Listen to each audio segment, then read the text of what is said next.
Assalamualaikum warahmatullahi wabarakatuh. Anak-anakku kelas 9 yang masih tetap semangat ya dalam belajar walaupun belajar dari rumah atau daring. Insya Allah mudah-mudahan pandemi ini segera berakhir dan kita bisa segera melakukan pembelajaran secara normal atau tatap muka. Tetap dengan semangat bahwa generasi yang baik itu adalah generasi yang selalu belajar dengan baik. Belajar dengan baik itu artinya menimba ilmu, mendapatkan pengetahuan supaya kita tidak menjadi generasi-generasi yang bodoh ya. Baik, untuk melanjutkan materi kita sekarang dari materi yang kemarin sudah mulai ke materi yang cukup signifikan, cukup sangat penting materi sekarang, yaitu teknik yang digunakan dalam melukis. Sekarang teknik melukisnya.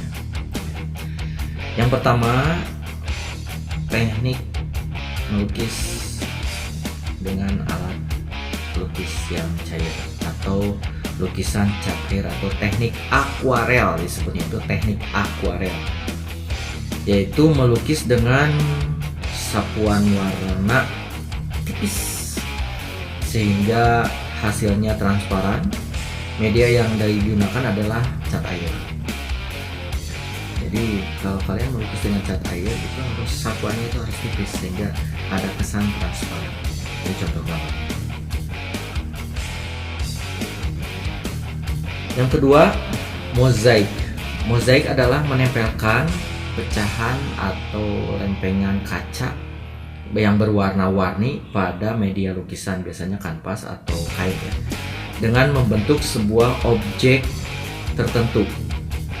Itu mozaik. Bisa juga dari guntingan-guntingan kertas yang berwarna, bisa, atau dari bahan-bahan alam, misalnya dari daun-daun kering, misalnya dari dalam bahasa Sundanya kararas, itu juga bisa dipakai. Daun pisang yang kering atau daun kelapa atau daun apapun yang sudah kering itu digunting dan ditempel dan dibentuk menjadi sebuah karya seni lukis, misalnya seperti ini. Nah, ini. Yang ketiga, lukisan kaca. Lukisan kaca adalah menggunakan kaca sebagai media tempat melukisnya, dan biasanya menggunakan ini ya, timah dan kuningan. Kalian tahu kan daerah Gentur di Warung Kondang itu ada lampu Gentur. Nah, ada juga di sana ada lukisan-lukisan kaca. Atau bisa ditemukan juga lukisan kaca ini di masjid-masjid ya, di Masjid Agung ada lukisan kaca mungkin berupa kaligrafi, atau di gereja-gereja berupa lukisan-lukisan yang dari kaca yang disambung menggunakan timah dan tembaga ya, sebagai penyambungnya, sehingga membentuk lukisan. Atau bisa juga ada yang lebih sederhana, lukisan kaca itu kita melukisnya di atas kaca menggunakan, bisa juga menggunakan cat akrilik atau cat poster, atau juga menggunakan cat air. Nanti kita akan belajar ya, mudah-mudahan kita bisa belajar untuk praktek lukisan kaca ini. Ini contoh lukisan kaca ini.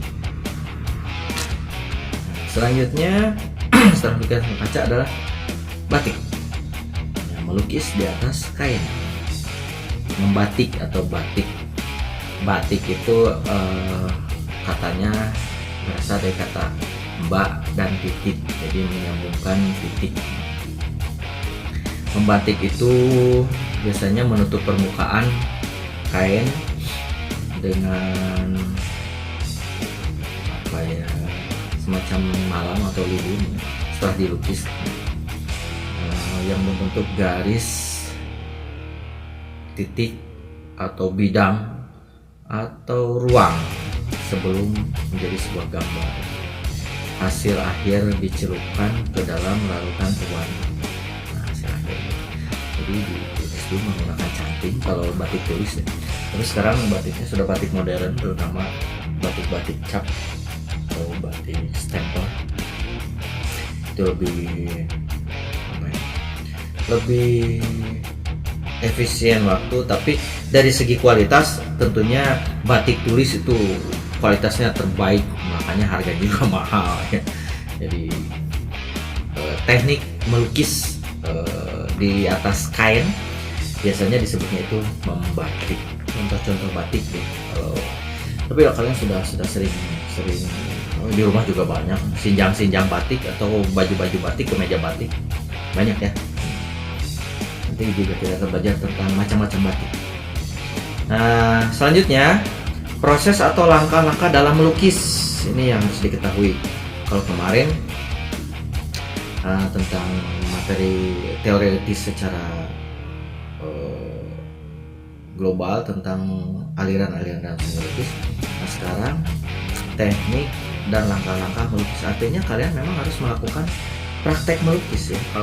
Kalau saya sudah membahas tentang teknik atau langkah-langkah melukis, artinya kalian akan praktek melukis. Jadi tolong perhatikan. Yang pertama memunculkan gagasan. Kalian harus punya ide atau gagasan. Mau melukis apa saya? Alirannya mau aliran apa? Contohnya kemarin kan sudah. Yang kedua membuat sketsa. Ini sangat penting. Sketsa itu sangat penting. Sketsa adalah gambar awal yang akan dipakai atau dijadikan atau dibuat lukisan. Sketsa inilah yang kemudian diselesaikan menjadi sebuah lukisan yang sempurna. Sketsa biasanya hanya membuat goresan-goresan global, tidak mendetail. Dari sketsa yang kita buat akan tergambar apa yang akan kita ungkapkan. Bikin sketsa global. Nggak usah terlalu tebal. Kalau sketsa itu nggak usah terlalu tebal. Nah, sketsa yang ketiga adalah menentukan media berkarya. Cat air, krayon, pensil warna, atau apa? Atau pensil aja. Nah, silahkan ya. Itu medianya.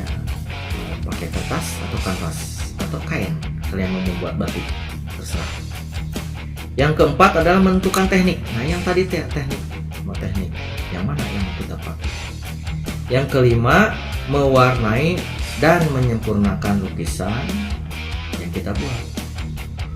Mewarnai sketsa dengan goresan tipis pada objek pokok, itu disebutnya goresan positif.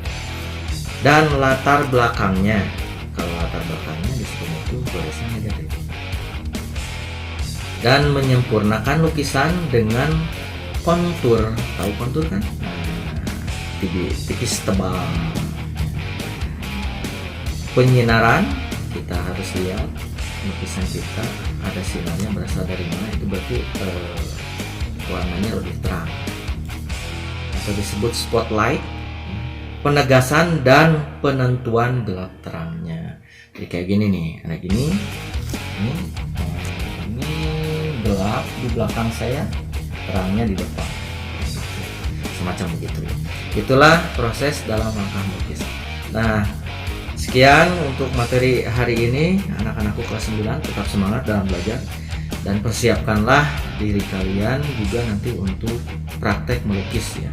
Semoga kita tetap dalam keadaan sehat walafiat, selalu menetapkan protokol kesehatan walaupun berada di rumah.